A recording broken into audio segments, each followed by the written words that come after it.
বিএনপির স্থায়ী কমিটির সদস্য আমির খসরু মাহমুদ চৌধুরী বলেছেন, আপসহীন নেত্রী খালেদা জিয়ার স্বপ্ন বাস্তবায়নে আগামীর বাংলাদেশ হবে রেইনবো নেশন।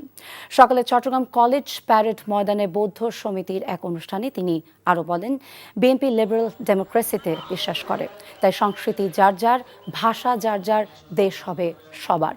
আমির খসরু বলেন, দেশে শান্তি এবং সবার সহাবস্থান নিশ্চিত করা হবে।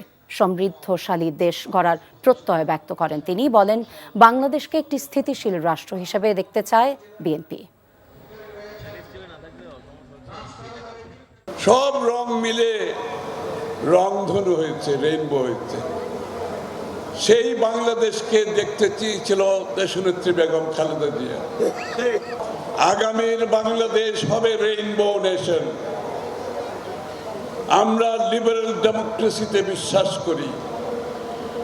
এই রেইনবো নেশনে সকলের ধর্ম থাকবে যার যার নিজের, দেশ হবে সকলের।